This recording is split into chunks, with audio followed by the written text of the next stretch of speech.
Your thoughts on Toronto's 3 out of 4 points, if I want to keep the glass fairly full for Leaf fans. Still, at the end of the day, not bad, but your thoughts on what you saw last night?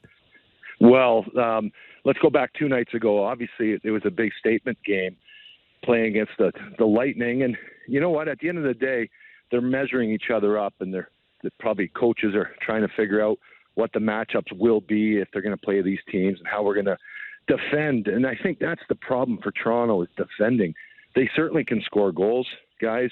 They scored a bunch the last couple of days, but you got to be able to defend late in the season going into the playoffs. And I'm a little afraid of that for Toronto. But if we're just talking about their pure skill and the guys up front, and of course joining the rush, Morgan Riley and players like that, Toronto's unreal. They could outscore anybody. But the problem for the playoffs and down the stretch, guys, it's defense is what's going to win championships, not offense. And how much do you believe in the idea of them having demons in their head? Like we were saying before you came on, they've blown 7 leads of 4-1 going back, however many years, which is more than double the next teams in the NHL. It just feels like they've got this sort of penchant for doing that thing. Is that just bad luck, or do you truly believe there's some psychological factor there? Well, I think it's, listen, maybe it's luck. Sure, some of those goals and each case it's different. But when you're up 4-1, and you just cited a pretty terrible statistic, you don't really have to score your 5th goal. No. You don't have to pinch at the blue lines. You don't have to join the rush. You can get the puck deep. There's nothing wrong with chipping the puck into the corners and then grinding it out to literally forget scoring goals, kill time off the clock in the offensive zone. You don't need to be making shots from the perimeter. Obviously, get blocked, and all of a sudden it's odd man rushes. And I'm not saying every goal is like that, but you got to learn how to play with a lead. And if they've been doing it that many times, obviously the definition of insanity is doing the same thing over and over and expecting a different result. They got to change their perspective and certainly maybe even their game plan when they are up. And I'm not saying, fall back on their heels, but play forward, play north-south, but get the puck behind defensemen and grind. And Kyper, you won a Stanley Cup in New York. Your team was gifted. You guys could score goals, but you didn't win because you were scoring goals. You won because you defended. I got to think whether you're Sheldon or even Andrew Burnett, you're sending that message. It's got to be in your pregame speech. It's got to be constantly brought up.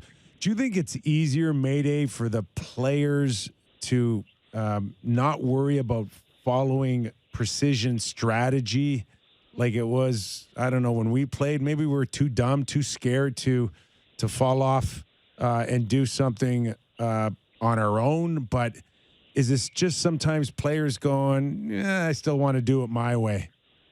I think it's a little bit like that. And by the way, it seems like it's negative. They've had a really strong year. They're a good hockey team, and they could beat anybody in the NHL. But simple is not stupid, Nick. Simple hockey, and especially when you're getting down, when one mistake is going to be the difference between going on in a series or being down in one. And it's about playing that for the other guys and not necessarily padding your stats and trying to score and being that electric player all the time. Again, simple's not stupid in the game, and I do think the way the game is, it's so skilled. These players are so much better than you and I ever were, Nick. But you know what? You're right. We were battered by coaches. We were afraid to make mistakes, and maybe we played too simple at times, and where your first and second line players could, skill it up and do what they could do. But the bottom line is, killing and eating minutes off the clock is as important as scoring your 3rd goal to go up by a couple, right? Tight games. Playoffs are going to be tight.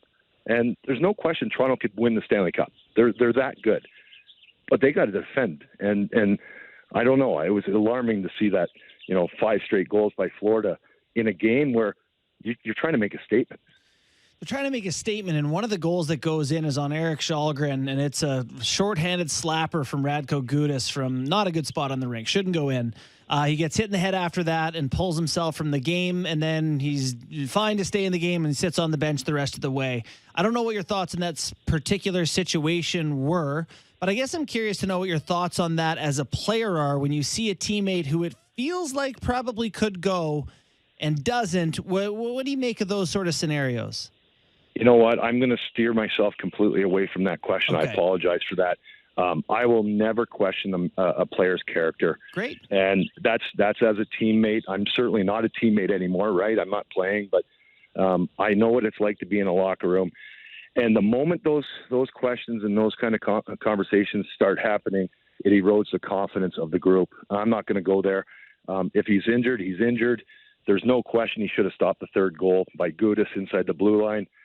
You know, those are things like you're winning the game and you're winning it handily. And all of a sudden it's one little goal. It gives Claude Giroux excitement, you know, to not lose that game. And all of a sudden he scores his first as a Panther shortly thereafter. And Huberdeau is one of the best players in the game. Maybe the Hart Trophy winner this year. Maybe, you know, he went off to the races with Barkov. So all it takes, you remember Vancouver and Detroit in the playoffs, I think it was in 2002 or 3. Nick Lidstrom scores one from center ice. Detroit comes back, wins 4 straight, and knocks out the Vancouver Canucks. It was, you know, little goals like that, man. They erode the confidence of the group for sure.